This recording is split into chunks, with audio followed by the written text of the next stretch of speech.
This Sunday, March 3rd at 7 p.m., the Forte Hotel, in collaboration with Jazz Winnipeg, will be presenting the fabulous Icelandic vocalist, pianist, and composer Sigurdís.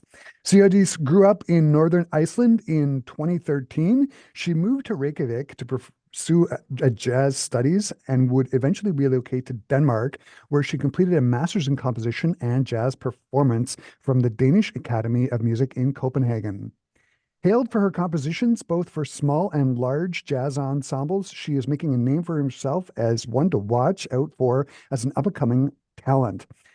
For Sunday's concert, Sigurdís will be joined by local Canadian musicians for a show that promises to be a diverse musical experience. And joining me here over Zoom, I am joined by Sigurdís. Hi, Sigurdís. How's it going? Hi, Chris. Yes, it's going good. And I'm so happy to be here. Thanks for inviting me. Mm-hmm. So, Sigurdís, you grew up in Northern Iceland. How did you get introduced to jazz? And it's my understanding that Scandinavia actually has a pretty strong jazz tradition. Can you talk about that a little bit? Yeah, that's true. There have been many exciting things happening in Scandinavian jazz for some time now. So I would say it's a great environment to be in. For me, there is music in my family. My dad plays the piano, and my granddad used to conduct the man's choir. Hmm. And I remember as a 7-year-old just asking if I could study the piano.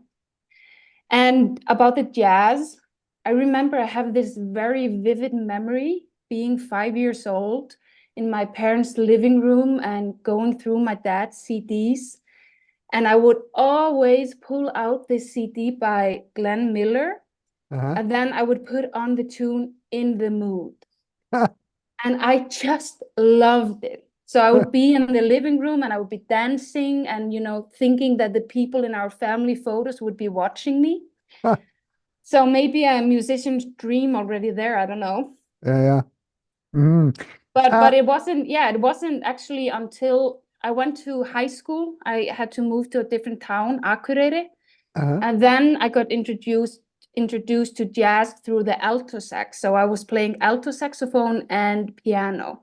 Okay. And then I moved to Reykjavik as a 20-year-old to study jazz.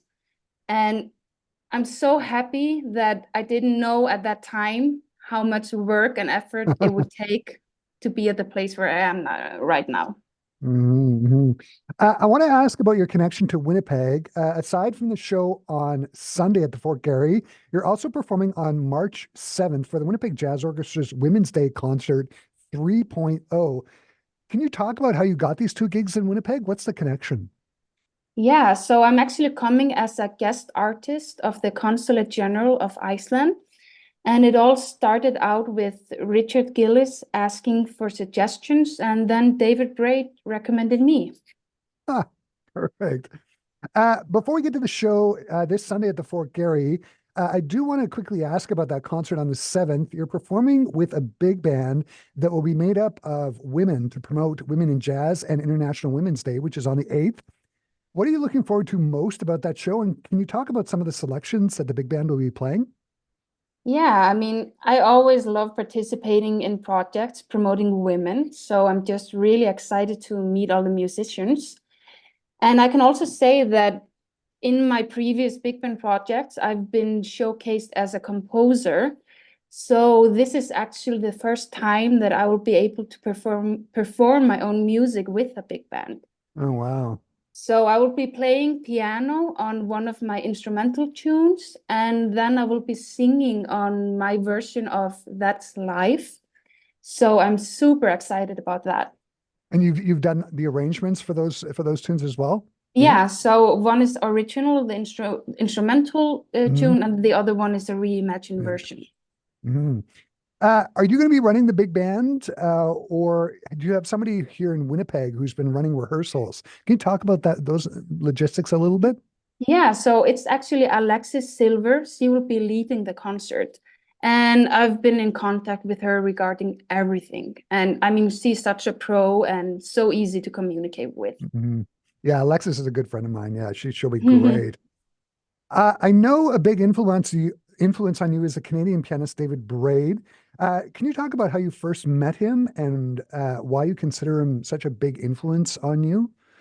Yeah, I met him at a jazz camp back in 2018, and I didn't experience him as a teacher then, but I remember listening to his solo album Verge, and I just loved it. And then later that year, he was giving lessons at the Danish National Academy, actually in Odense. I didn't do it in Copenhagen, Okay. but yeah, in Odense. And at that point, I was actually struggling. So, I was a late starter in jazz and I was missing some fundamentals in my playing. And I remember coming to the lesson with David and just saying, I don't know how to swing. Can you help me? Uh, And needless to say, he helped me with that and so many other things. I mean, he's one of those rare people. He's a great musician, but he's also so great at giving information, and he's a really generous teacher. So I wouldn't be where I am today if it wasn't for him. yeah, I've actually interviewed him. He's also like the nicest guy ever. I Yeah, know, I know. just a super, super great guy. Yeah. Turning to Sunday at the Fort Garry Hotel, you're going to be performing instrumental and vocal compositions in both English and Icelandic. I really love hearing the Scandinavian language sung. It's very, very beautiful. Can you talk about how the two languages affect the musical arrangements that you might do? Like, do you have to think differently about meter and instrumentation, or does it really matter? Yeah, I mean, my connection to language, especially Icelandic, it's deeply important to me as a musician. And for me, it's not just about the words themselves, it's also about the emotional depth that they carry and how they interact with the music. And what I love about performing in Icelandic is that I can choose to explain the words or give the audience the opportunity to listen to the language without necessarily understanding. And then I'm allowed to deliver the emotion of the music. Hmm. I know another one of your big passions is reimagining popular tunes, and there's going to be some of that on Sunday. Can you give me an example of the tune that you've reimagined? How do you reimagine it? Is it tempo, feel? Like, what do you typically do, or does it vary from tune to tune?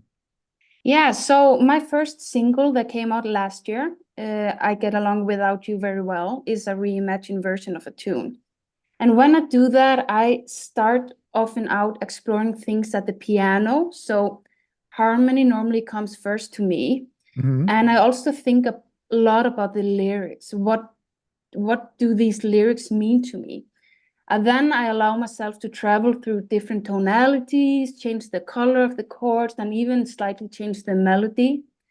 And I can tell you, I'm preparing a bigger project with reimagined tunes with Icelandic and Danish musicians. So people should stay tuned.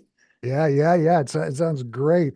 Do you do any like straight up jazz standards do you sing them in Icelandic?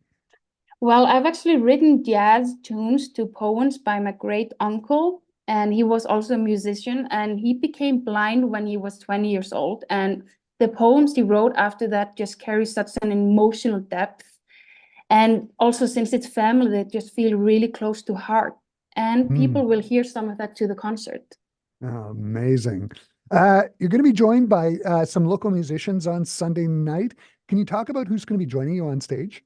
Yeah, on drums, there will be Tatiana Harashuk, and on bass, Lindsay Woolgar.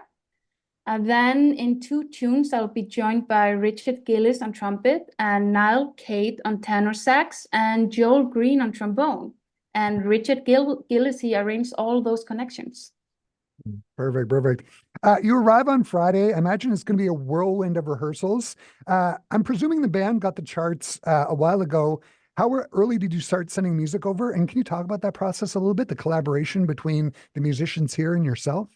Yeah, I mean, my main music work has been going on for the past 2 to 3 months, writing and arranging for the big band and preparing for the other concerts.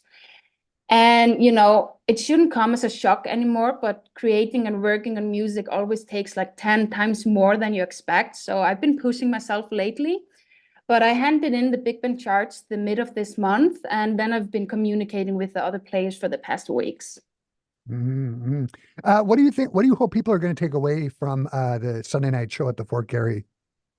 I hope that people will experience it as an intimate and personal performance, and that my voice as a musician and my storytelling through the whole concert will come through, both in the instrumental pieces and in the vocal pieces. All right. Sigurdís, this sounds, it's been such a treat today. The concert's going to be just great. All the best while you're here in Winnipeg, both at the Folk area and for the WJO show. Thanks for taking the time to talk to me today. This has been a lot of fun. Thanks for having me, Chris. Thanks. For our Classic 107 listeners, you can hear Sigurdís this Sunday, March 3rd at the 7 p.m. at the Fort Garry Hotel. For more details, visit classic107.com or go to jazzwinnipeg.com. Sigurdís, thanks again.